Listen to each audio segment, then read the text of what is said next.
Welcome back to La Balsa, where we've spent the last 2.5 hours trapped between borders, unable to get the temporary import permit to enter Ecuador.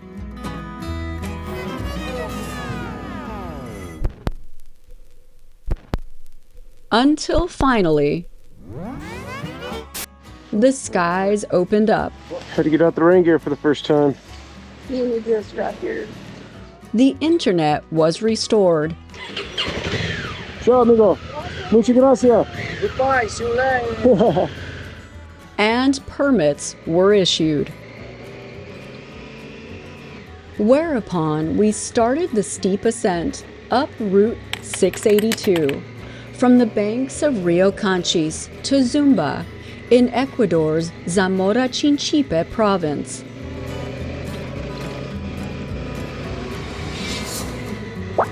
Three hours short of our original goal for the evening, the mystical Vilcabamba.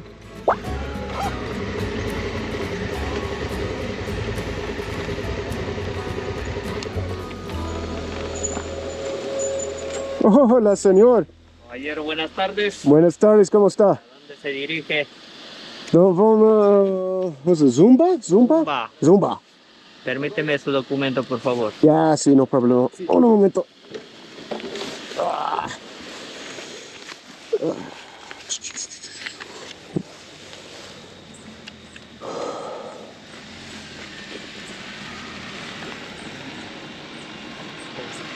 California. Sí. Muy bien. ¿De Ecuador hacia dónde dirige? Y ¿De Ecuador hacia dónde dirige? direction en Quito. ¿Quito? Sí. Ya. Permíteme, por favor. Siempre listos.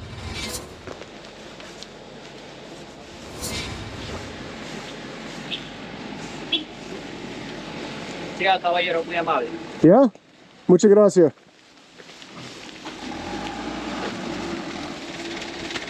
You ready? Yeah. Tenga buen día. Gracias.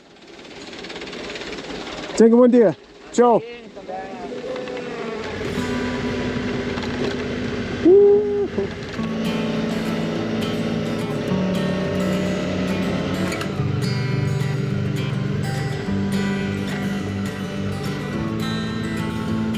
Our unscheduled layover at the border would keep us on the road well after dark. And Chad wasn't in the business of pushing his luck any more than he already was. So we slowed down and enjoyed the ride into Ecuador's biodiverse highlands before stopping for the night. Hey, welcome to Ecuador. Yeah, boy. And feasting on caldo de gallina.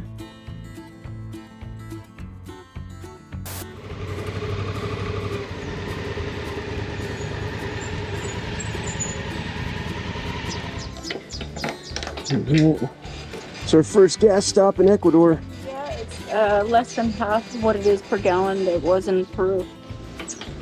Really, half the price in Ecuador than it was in Peru, huh? It was about $5 a gallon. Oh. All right, we'll take it.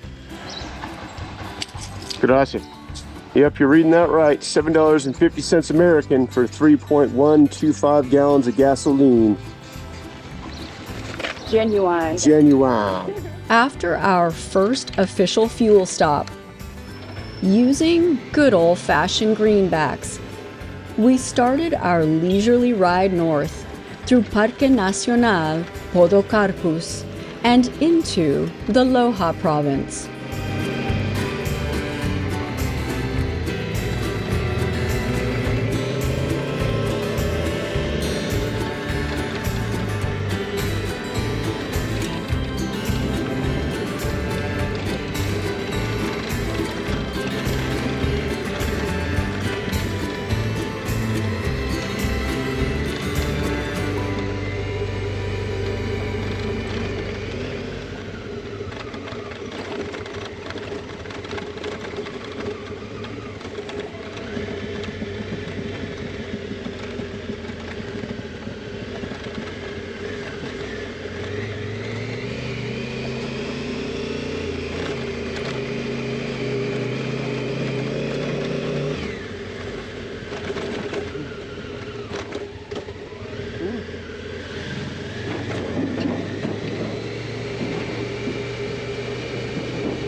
The US dollar was adopted as the official currency of Ecuador in January of 2000, after a financial crisis and hyperinflation severely devalued the sucre. Interestingly, change is often given in a combination of US coins and Ecuadorian centavos at a 1-to-1 ratio. Reason being, it is more cost-effective for Ecuador to mint their own coins than to transport heavy sacks of pennies and nickels from the United States.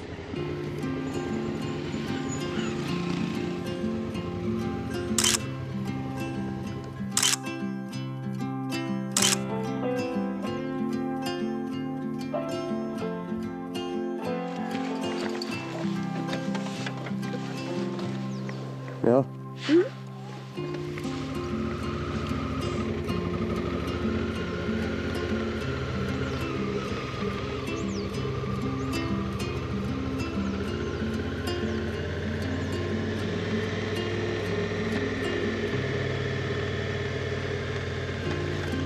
The southeast corner of Ecuador is defined by small towns and villages dotting the cloud forests of the eastern Andes.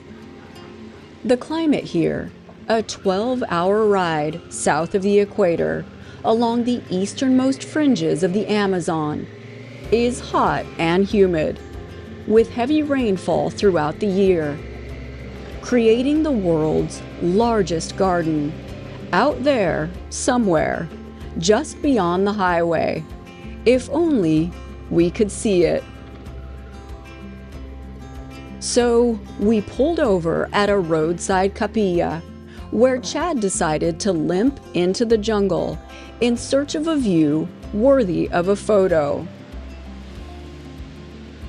But predictably, only found more jungle. Gets steep and slippery. I'm not going down there. This is kind of wild. Look where this goes.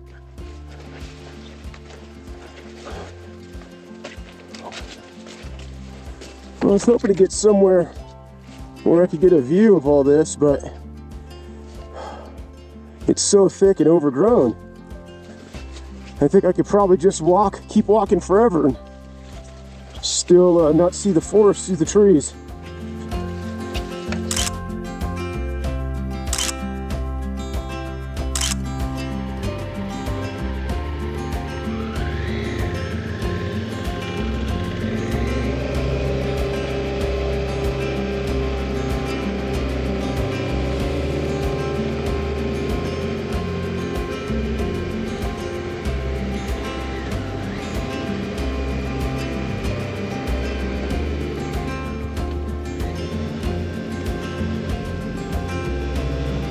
Mainland Ecuador, one of the most biodiverse countries on the planet, has 3 distinct ecological regions.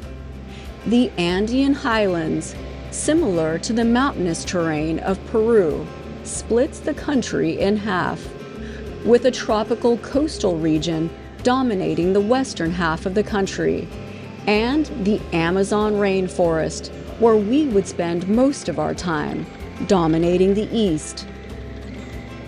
The Amazon is home to the indigenous Quechua, Shuar, and Achuar cultures, among others.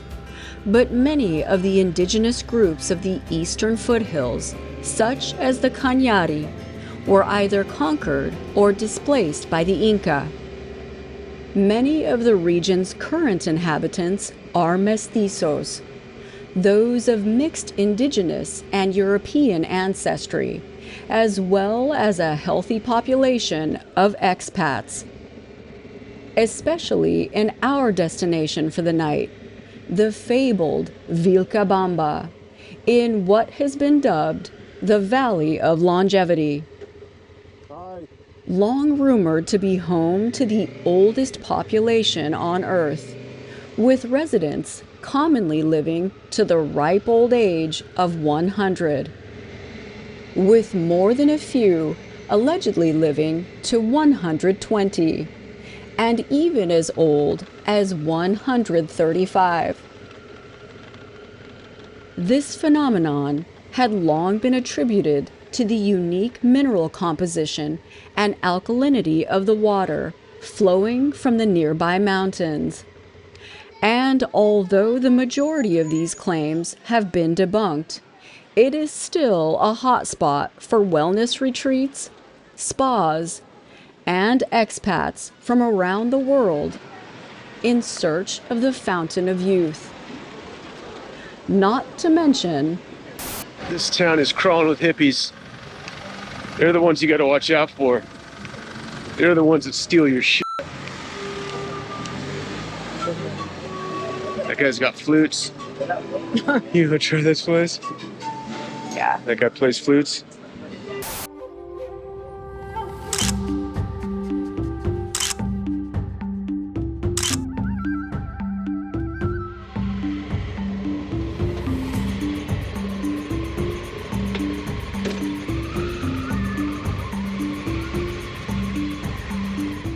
we spent the rest of the day basking in the wellness and dodging street performers before suiting back up and continuing north.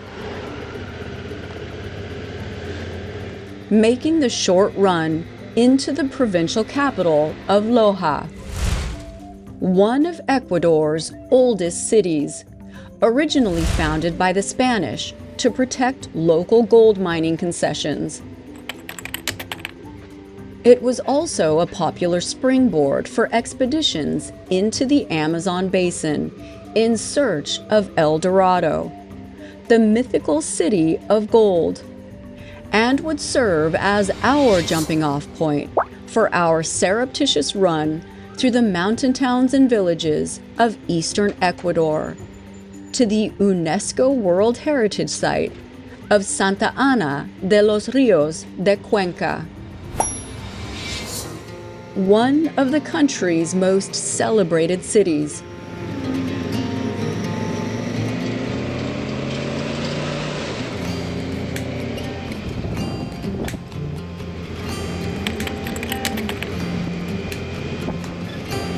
And no sooner did we start our ascent into the Cordillera Real than the treasures of El Dorado started revealing themselves.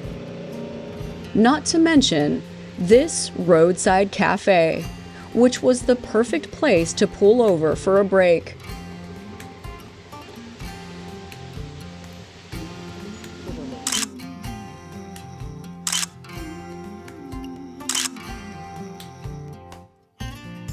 Where Chad could brush up on the national speed limits while enjoying an ice-cold Coca-Cola, and watch me narrowly get hit by a bus. And with that out of my system, it was off to the races and into the hills.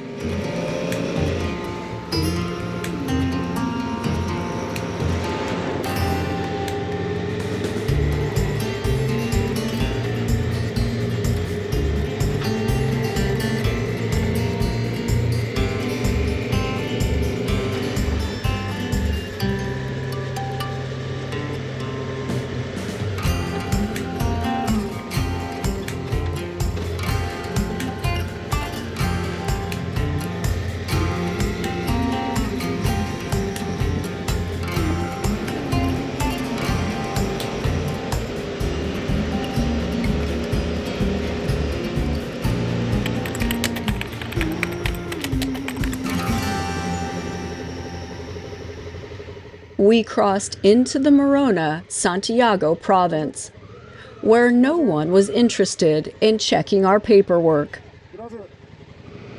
and departed the national highway, starting our ascent once again into the Andes, but not before pulling over at a campground just outside of El Ideal, at the confluence of the Cuyes and Cuchipamba rivers, where we would stumble upon a unique campsite.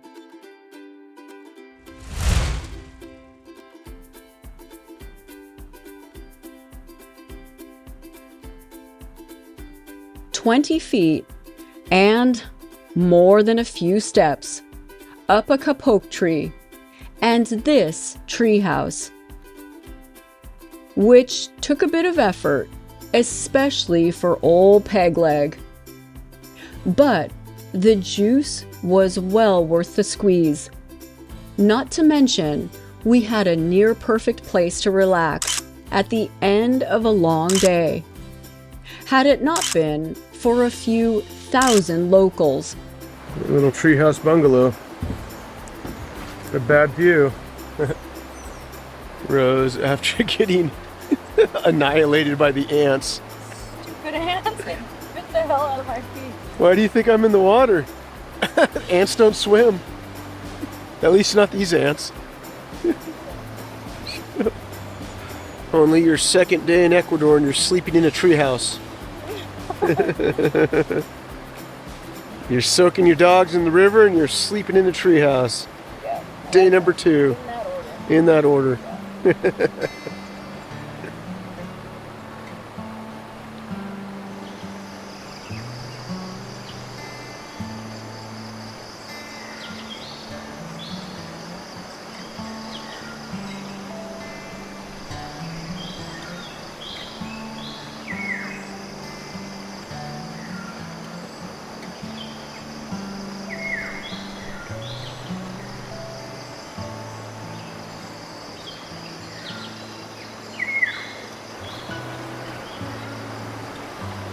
We woke the next morning to a breakfast of patacones with cheese and boiled eggs.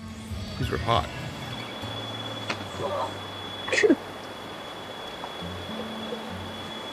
Why you only drop my stuff? Before disassembling camp and suiting up for what would be a long, wet day, ascending the Andes into Cuenca.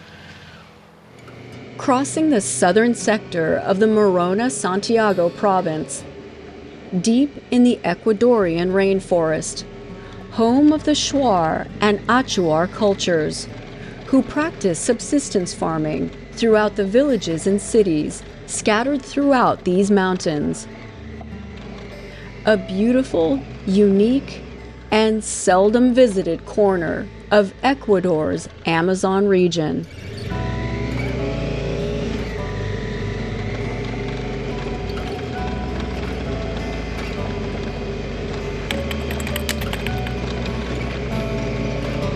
But as we know, the Amazon wouldn't be the Amazon without rain, which is both a blessing and a curse. After years of drought, leaving river levels in the basin at historic lows, the region needs all the rain it can get.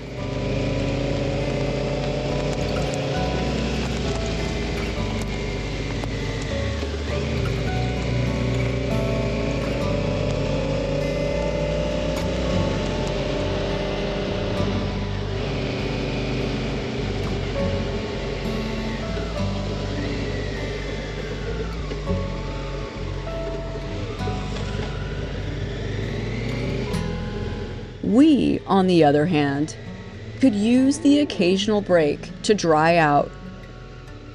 Take a peek at a waterfall on the side of the road, or avoid hitting a cow in the middle of it. Hi. You're in the street, dude. Might want to root. All right. This is the Ecuadorian cloud forest, where the warm jungle air cools as it ascends the slopes of the Andes, a process known as adiabatic cooling. Once the rapidly cooling air reaches its dew point, its humidity is released in the form of clouds, mist, and eventually rain. A lot of rain, which only gets thicker the further we climb, until we climbed into the clouds themselves to witness the birth of rain and the death of asphalt.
We continued our slow, wet progress upward, searching for the crest of the Andes in near whiteout conditions. As Chad struggled to see, and the road itself struggled to hold on to the mountain,